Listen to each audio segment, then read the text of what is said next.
Friends, आप सभी का स्वागत है झारखंड स्टडी में। तो आज हम लोग डिस्कस करने वाले हैं Jharkhand physical education teacher vacancy का सिलेबस जो होता है। आज हम लोग टीजीटी का सिलेबस डिस्कस करने वाले हैं, जो कि यह सिलेबस झारखंड फिजिकल एजुकेशन 2016 नियमावली के तहत जो बना था, आज उसको हम लोग डिस्कस करने वाले हैं। तो चलिए आज हम लोग झारखंड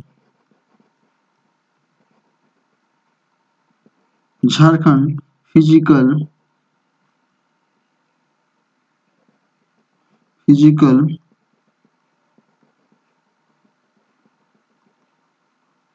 एजुकेशन 2016 नियमावली का सिलेबस है ना,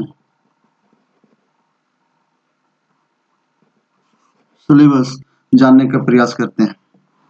तो चलिए आज हम लोग झारखंड फिजिकल एजुकेशन का सिलेबस जो 16 में डिजाइन किया गया था, और जैसा कि अभी देखा जाए कि टीजीटी की वैकेंसी झारखंड में आने वाली है, तो चलिए आज हम लोग झारखंड फिजिकल एजुकेशन का जो सिलेबस है आज उसको हम लोग जानने का प्रयास करेंगे।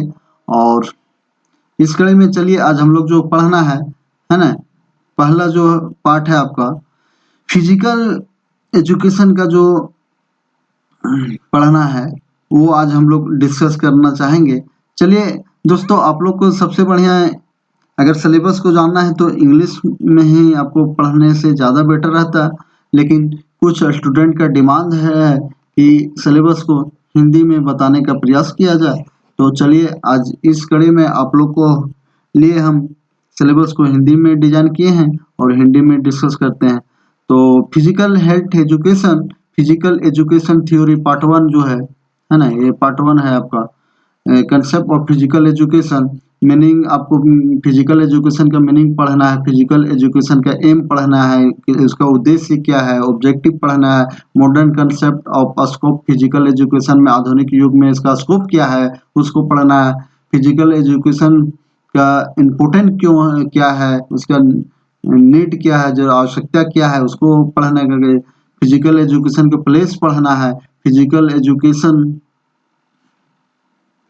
प्रोसेस पढ़ना है ना। तो ये आपका हो गया।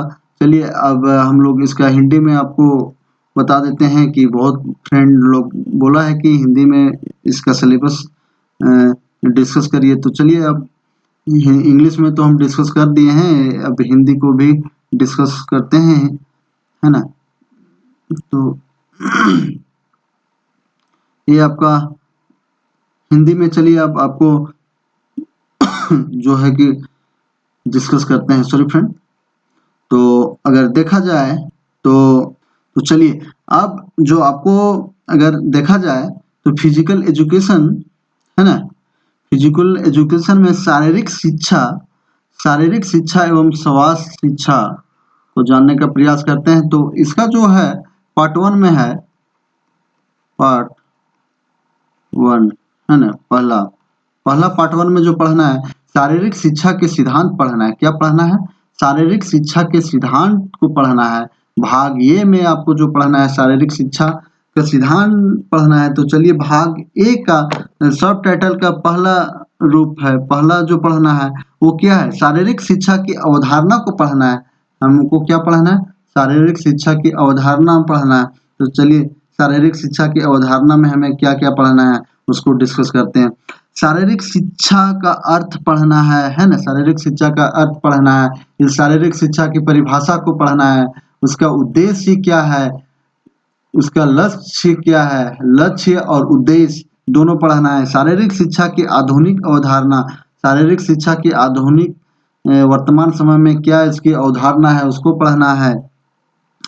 आवश्यकता, शारीरिक शिक्षा की आवश्यकता क्यों है एवं इसका महत्व को पढ़ना है। शारीरिक शिक्षा का स्थान के बारे में पढ़ना है, शारीरिक शिक्षा की स्थान के बारे में भी पढ़ना है। तो ये आपका शारीरिक शिक्षा की अवधारणा के बारे में आपको ये सब टॉपिक को डिस्कस करना है, ये सब पढ़ना है। अब इसका जो है पार्ट 1 का ही दूसरा पॉइंट में देखते हैं, दूसरा सब टाइटल में देखते हैं, शारीरिक शिक्षा की शारीरिक पहलू को भी पढ़ना है आपको। दूसरा जो पॉइंट है आपका क्या है, शारीरिक शिक्षा के शारीरिक पहलू को आपको पढ़ना है ना। शारीरिक शिक्षा के शारीरिक पहलू में अगर देखा जाए तो आपको क्या पढ़ना है, व्यायाम पढ़ना है, व्यायाम का प्रभाव पढ़ना है ना। व्यायाम से हमें क्या प्रभाव पड़ता है उसको पढ़ना है। मांसपेशीय पढ़ना है तंत्र, मांसपेशीय तंत्र, परिसंचरण तंत्र पढ़ना है ना। उसके बाद स्वतंत्र तंत्र पढ़ना है, पाचन तंत्र पढ़ना है। तो ये आपका शारीरिक शिक्षा के पहलू में पढ़ना है। अब तीसरा सब टाइटल में आते हैं, जो शारीरिक शिक्षा की मनोवैज्ञानिक पहलू को पढ़ना है। शारीरिक शिक्षा के मनोवैज्ञानिक पहलू में क्या क्या पढ़ना है उसको चलिए अब हम लोग जानते हैं। मनोविज्ञान और खेल विज्ञान में परिभाषा है ना। मनोविज्ञान और खेल विज्ञान की परिभाषा को जानने के प्रयास करना है हमको। शारीरिक शिक्षा और मनोविज्ञान में क्या पढ़ना है, मनोविज्ञान और खेल मनोविज्ञान की शारीरिक मनोविज्ञान की परिभाषा को जानने का प्रयास करना है। खेल में उपलब्धि और हमें खेल में उपलब्धि को बारे में जानने का प्रयास करना है। प्रेरणा जो हमको कहाँ से मिलता है उसको देखना है। खेल की कौशल को देखना है, स्किल को देखना है, खेल की कौशल को देखना है, खेल नैतिकता को देखना है ना। तो ये आपको जो पॉइंट है शारीरिक शिक्षा मनोवैज्ञानिक पहलू को देखना है। अब अगला पॉइंट में आते हैं हम लोग। चौथा पॉइंट जो है पार्ट 1 का चौथा पॉइंट ये हुआ आपका शारीरिक शिक्षा और कल्याण। शारीरिक शिक्षा के और कल्याण में अगर देखा जाए तो हमको इसमें क्या क्या पढ़ना है, चलिए उसको अब डिस्कस करते हैं। शारीरिक स्वास्थ्य है ना, शारीरिक स्वास्थ्य पढ़ना है और कल्याण का अर्थ जानना है। हमें क्या पढ़ना है, शारीरिक स्वास्थ्य और कल्याण का क्या अर्थ होता है उसको जानना है। और महत्वपूर्ण क्या है, इसमें महत्वपूर्ण क्या है, इम्पोर्टेंट क्या है उसको जानने का प्रयास करना है। शारीरिक स्वास्थ्य और कल्याण के घटक को जानने का प्रयास करना है। शारीरिक स्वास्थ्य और उसके घटक के जानने का प्रयास करना है। शारीरिक स्वास्थ्य और कल्याण से प्रभावित करने वाले कारकों को जानना है। शारीरिक स्वास्थ्य और उसके कल्याण को प्रभावित करने वाले कारकों को जानना है। शारीरिक स्वास्थ्य और विकास के सिद्धांत को भी जानना है। फिटनेस, विकास और के संसाधन को जानना है। उसके फिटनेस विकास के संसाधन को जानना है। एरोबेटिक गतिविधियां को जानना है ना। एरोबेटिक गतिविधियां, जॉगिंग जानना है, जॉगिंग पढ़ना है। साइकिलिंग चलाना पढ़ना है। कैलिथेनिक्स पढ़ना है। लयबद्ध व्यायाम पढ़ना है।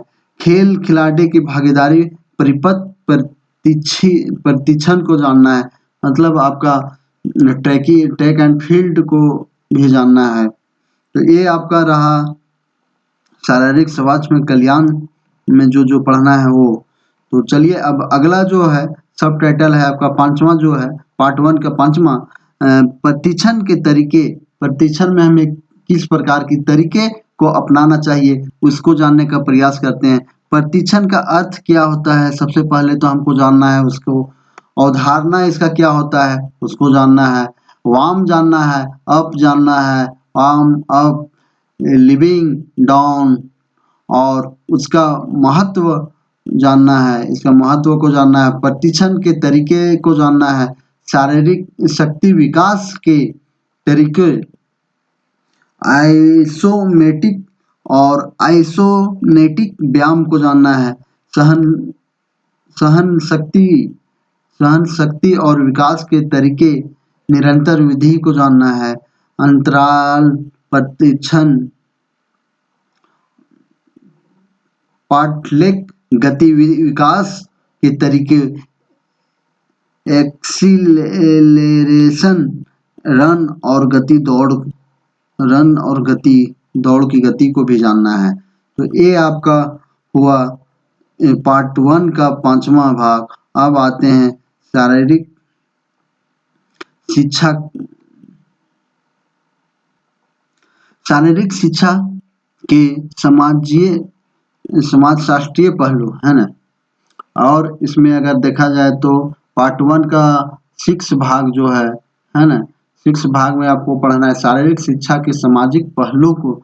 समाजशास्त्रीय पहलू में अगर देखा जाए समाजशास्त्र का अर्थ क्या होता है उसको जानने का प्रयास करना है, शारीरिक शिक्षा को देखने का प्रयास करना है, खेल में इतना इसका महत्व को जानने का प्रयास करना है आपको। खेल और खेलकूद मनुष्य की शारीरिक विरासत है उसको जानने का प्रयास करना है, नेतृत्व गुणों में सामूहिक गतिविधि का विकास को जानने का प्रयास करना है। अब हम लोग आते हैं यहाँ पे आपका पार्ट 1 जो है खत्म हो जाता है। पार्ट 1 हो गया एंड, पार्ट 1 है पहला जो है एंड हो गया। अब पार्ट 2 में आते हैं। पार्ट 2 में पार्ट बी जो आपका सिलेबस का पार्ट दूसरा है उसमें अब चलिए हम लोग डिस्कस करते हैं इसमें क्या पढ़ना है। तो पार्ट 2 में आपको जो पढ़ना है दोस्त, पार्ट 2 में ज़्यादा कुछ नहीं पढ़ना है, आपको खेल पढ़ना है ना। कौन सा खेल है, खेल क्या होता है, खेल नहीं होता है उसको जानने का प्रयास, खेल का इतिहास को जानना है, खेल का इतिहास जानना है और छात्रों को पसंद का कोई खेल को जानना है। कुछ छात्र का अगर कोई पसंद खेल है उसके बारे में जानना है। खेल के नवीकरण सामान्य नियम को जानना है, खेल के सारे नियम को जानना है। छात्रों को पसंद का कोई खेल है तो उसके नियम को भी जानना है। खेल के मैदान का माप जानना है, खेल के मैदान के आपको उसका माप जानना है, उसका आकार का, उसका लंबाई चौड़ाई जो है वो सब सारा नियम आपको जानना पड़ेगा। खेल के उपकरण को जानना पड़ेगा, खेल के उपकरण क्या क्या होते हैं वो विशिष्ट तरीके से आपको पता होना चाहिए, इसका उपयोग कहाँ है नहीं है।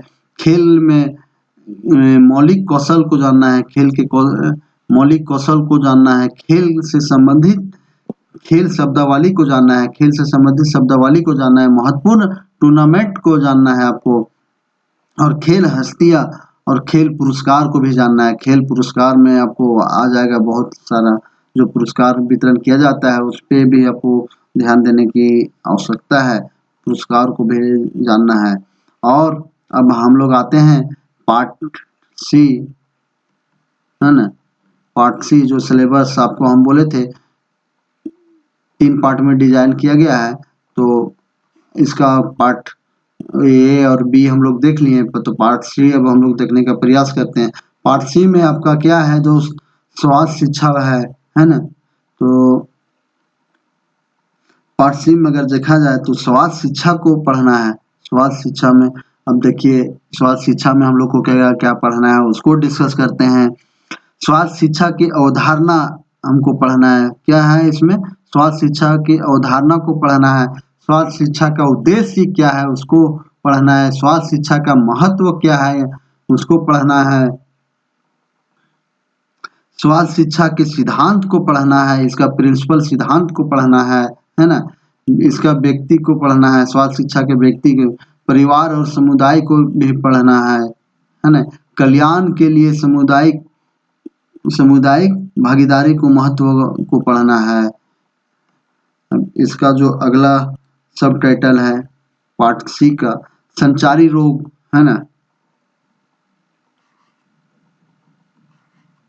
संचारी रोग को पढ़ना है। संचारी रोग का अर्थ है ना, हमको क्या जानना है, संचारी रोग का अर्थ जानना है, संचारी रोग के लिए आवश्यक शर्तें जानना है, इसमें क्या क्या शर्त होता है, वो होने वाली बीमारियां और रोग की प्रक्रिया को जानना है, संचारित रोग से भेंट प्रकट होने वाले सामान्य चेतावनी के संकरण तरीकों को जानना है, सामान्य लक्षण को एड्स जैसे कि एड्स है, हेपेटाइट है बी और हेपेटाइट के प्रसार रोकथाम को जानना है। तो ये आपका पार्ट सी का कुछ पार्ट है वो आपको पढ़ने की आवश्यकता है।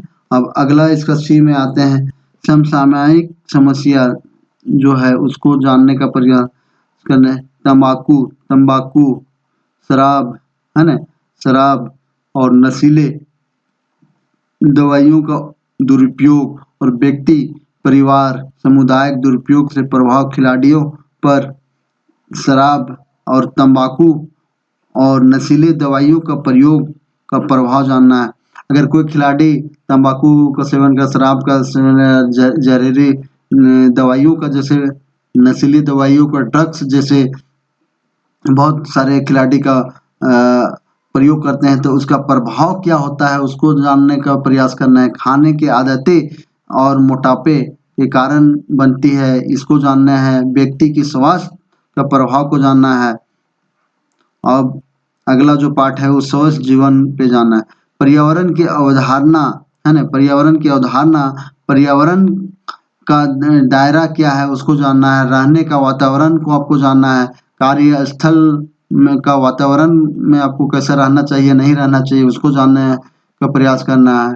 अवकाश गतिविधियों की अवधारणा को जानने का प्रयास करना है। स्वच्छ पर्यावरण आवश्यक है। सुरक्षित पानी, शोर, निम्न स्तर की हवा एवं परिवेश, पूर्ण परिवेश, रेडियो सक्रिय विकिरण एवं निम्न स्तर के खतरों की अनुपस्थिति को जानने का प्रयास करना है। यहाँ का मतलब देखा जाए तो वहाँ का वातावरण को आपको जानने का प्रयास करना है, कैसे रहना है, सहन है, वहाँ के ग्रुप में आपको कैसे रहना चाहिए, नहीं रहना चाहिए, वहाँ के वातावरण को जानना चाहिए, इस पर फोकस किया गया है।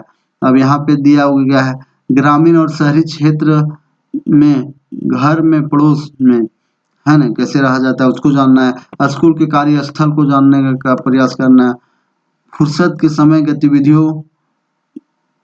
गतिविधियों एवं मनोरंजन, खेल की दुर्घटनाओं के जिम्मेदार को जानने का प्रयास करना है। स्वास्थ्य संबंध और परिवहन से संबंधित दुर्घटनाओं को भी रोकथाम के लिए पर्यावरण में सुधार, व्यक्तियों की भूमिका को तैराकी और जल क्रीड़ा को भी देखते हुए आपको आपदा तैयारी और आपदा के दौरान स्वास्थ्य देखभाल की आवश्यकता को आपको जानने की जरूरत है।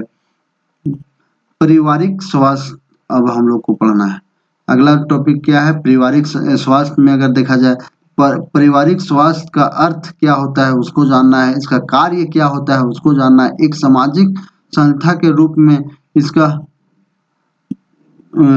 महत्व को जानना है। किशोरावस्था और समस्याओं में उसका प्रबंध को जानना है। मानव प्रजनन को जानना है। मानसिक धर्म, जैसे मासिक धर्म मतलब जिसको कि पीरियड बोला जाता है अंग्रेजी में, जो लड़की लोग को होता है, तो उसको भी जानने के ये बहुत ही एक हम सबों के लिए बहुत अच्छा टॉपिक है। ज्ञान होना चाहिए लोगों को ये सब चीज़ के बारे में, क्योंकि बिना जानकारी के अभाव के कारण लोग बहुत गलती करते हैं और अपनी स्वास्थ्य खो देते हैं। इसके लिए हम सभी को ये सब चीज़ जानने की ज़रूरत है।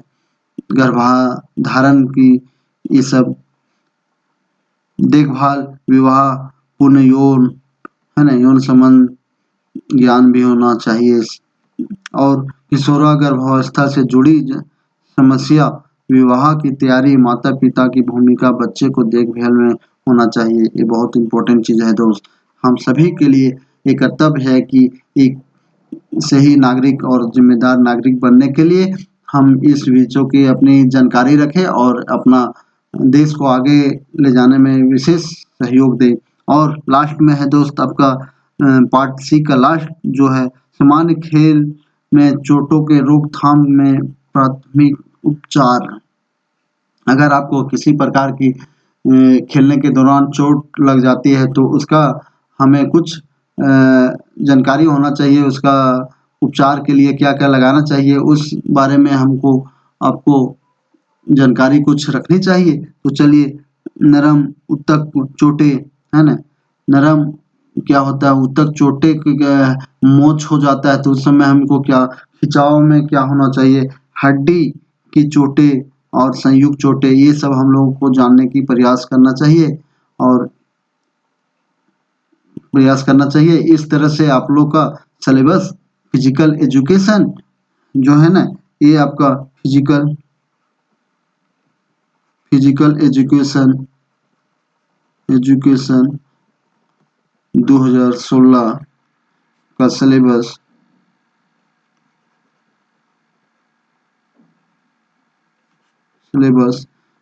खत्म होता है ना,